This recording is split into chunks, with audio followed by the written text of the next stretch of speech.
అందరికీ praise the lord.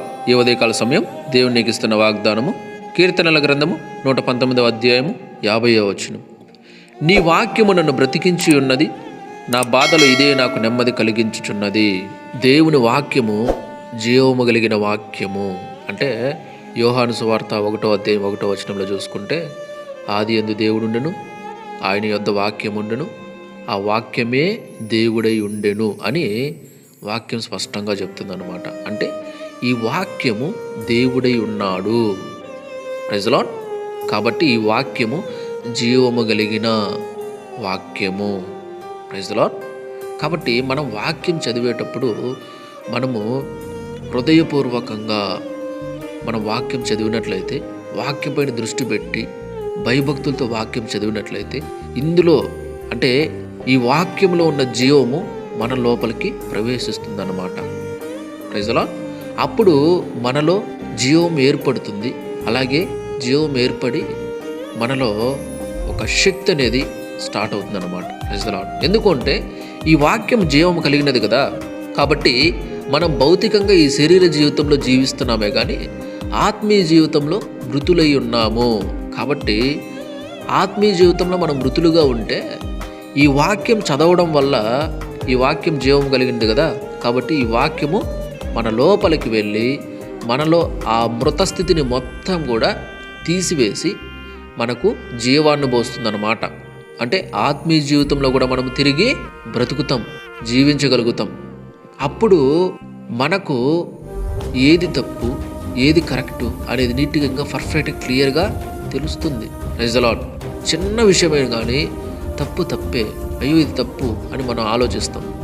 కానీ ఈ ఆత్మీయ జీవితంలో ఇలా మనము జీవించకుండా మృతస్థితిలో ఉంటే పెద్ద తప్పు చేసినా కూడా అది ఏం తప్పేం కాదులే అని లైట్ తీసుకుంటాం. కాబట్టి దేవుని వాక్యము మనుషుల్ని ఏం చేస్తుందంటే బ్రతికిస్తుంది. ఆత్మీయ జీవితంలో మృతులుగా ఉన్న వారిని అందరినీ కూడా బ్రతికిస్తుంది అన్నమాట.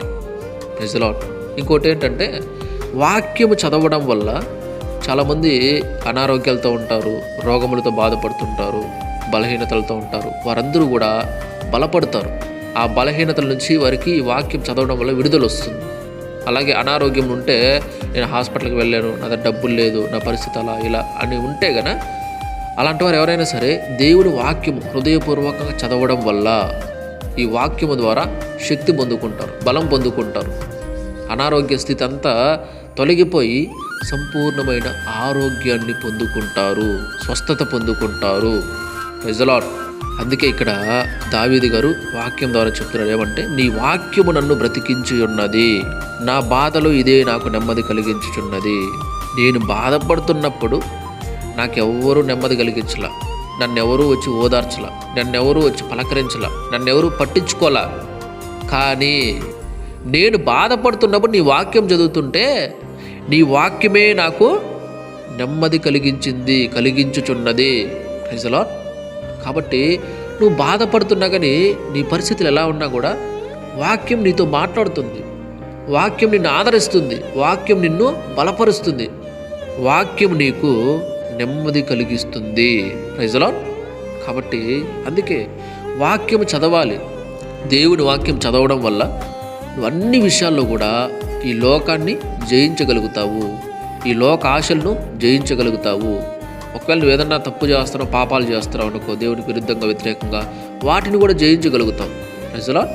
ఇప్పుడు నువ్వు బలహీనంగా బక్కగా సన్నగా ఉన్నావు అనుకో, నువ్వు ఫుడ్ బాగా తీసుకోవడం వల్ల, మంచి ఫుడ్ తీసుకోవడం వల్ల ఏమవుతుంది, ఆ బలహీనత కొంచెము తగ్గిపోతుంది, బలం వస్తుంది, శక్తి వస్తుంది కదా.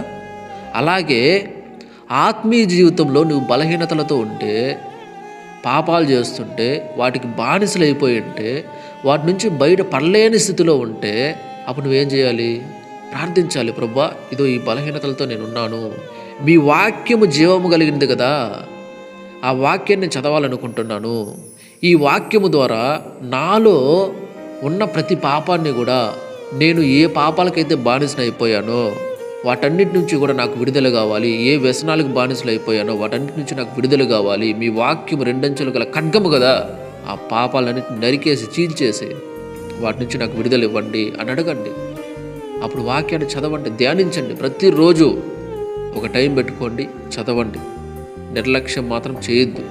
అప్పుడు నువ్వు ఏ బలహీనతల్లో ఉన్న వాటన్నిటి నుంచి విడుదల పొందుకుంటావు.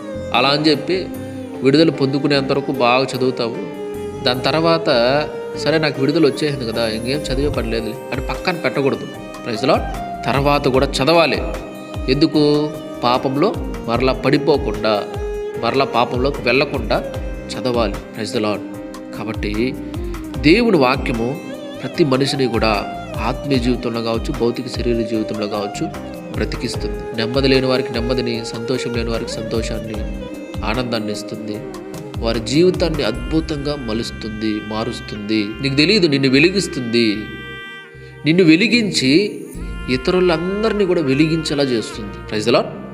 కాబట్టి దేవుని వాక్యము రెండంచులు గల ఖడ్గము, శక్తివంతమైనది, బలమైనది. కాబట్టి అందుకే దావీదు గారు ఇక్కడ చెప్తున్నారు, నీ వాక్యం నన్ను బ్రతికించి ఉన్నది, నా బాధల్లో ఇదే నాకు నెమ్మది కలిగించుచున్నది అని ఆయన చెప్తున్నాడు అనమాట. కాబట్టి ప్రతి ఒక్కరు కూడా ఆలోచించండి, వాక్యాన్ని నిర్లక్ష్యం చేయొద్దు. వాక్యాన్ని ప్రతిరోజు కూడా చదవండి, ధ్యానించండి. దేవుడితో ఎప్పుడు కనెక్ట్ అయ్యి ఉండండి. Praise the Lord. లోకంతో కాదు, దేవునితో కనెక్ట్ అయ్యి ఉండండి. Praise the Lord. రండి ప్రార్థన చేసుకుందాం. మహాపరిశుద్ధుడ, మహోన్నత, సర్వాధికారి స్తోత్రాలు, వందనాలు చెల్లించుకుంటున్నాము తండ్రి. దేవా, మీ మహాకృపను బట్టి ఈ ఉదయకాల సమయంలో మరొకసారి మీ పాదాల చెంతకు మమ్మల్ని నడిపించారు. స్తోత్రాలు దేవా. ఈ వాక్యము ద్వారా నాతోనూ మాతోనూ మాట్లాడినందుకు కూడా స్తోత్రాలు చెల్లించుకుంటున్నాము స్వామి. Thanks my lord. దేవా నాయన యేసయ్య, నీ వాక్యము నాయన ప్రభా మమ్మల్ని బ్రతికించుచున్నది స్వామి. మా ఆత్మీయ జీవితం కావచ్చు, భౌతిక శరీర జీవితంలో కూడా కావచ్చు, మీ వాక్యం మమ్మల్ని బ్రతికించుచున్నది స్వామి. మా బాధల్లో ఇదే మాకు నెమ్మదినిచ్చుచున్నది తండ్రి. అందుని బట్టి కృతజ్ఞతలు చెల్లించుకుంటున్నాం అయ్యా.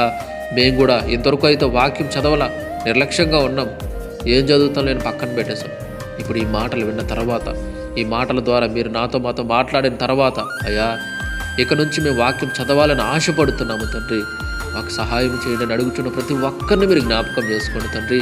వారి జీవితాల్లో కార్యం చేయండి. వారి వాక్యం చదవడానికి దేవా ఏ అడ్డుపడుతున్నాయో, ఏ అడ్డుబండలు ఉన్నాయో వాటిని తొలగించండి. వారికి సహాయం చేయండి. అప్పుడు చూపమని అనారోగ్యాలతో బాధపడుచున్న వారు ఎవరన్నా ఉండి వాక్యం చదువుతుంటే వారి జీవితాల్లో కార్యము చేసి వారికి స్వస్థతనివ్వండి, సంపూర్ణమైన ఆరోగ్యాన్ని ఇవ్వండి, కృపనివ్వమని ప్రార్థిస్తూ దేవ ప్రతి ఒక్కరూ కూడా వాక్యం చదవాలి, వాక్యం ద్వారా బలపడాలి, వాక్యం ద్వారా దేవా మీతో కనెక్ట్ అయి ఉండినట్లుగా కార్యము చేయమని, సహాయం చేయమని దేవ. ఇకపోతే నేను ప్రభా ఇంకా వాక్యాన్ని నిర్లక్ష్యం చేస్తున్న వారు ఎంతమంది అయితే ఉన్నారో వారందరినీ జ్ఞాపకం చేసుకొని వారిని కూడా ప్రేరేపించండి. వాక్యం చదవడానికి వారిని నడిపించమని, కృప చూపమని. ఈ వాక్యాన్ని ఎంతమంది అయితే వింటున్నారో, చూస్తున్నారో, షేర్ చేస్తున్నారో పేరు పేరు అందరినీ జ్ఞాపకం చేసుకోండి. దీవించమని, ఆశీర్వదించమని, సహాయం చేయమని, కృప చూపెట్టమని యేసయ్య పరిశుద్ధ నామములో ప్రార్థించి, స్తుతించి, గణపరిచి వేడుకుంటున్నాను తండ్రి. ఆమేన్. దేవుడు మీ అందరినీ దీవించి ఆశీర్వదించును గాక. ఆమేన్.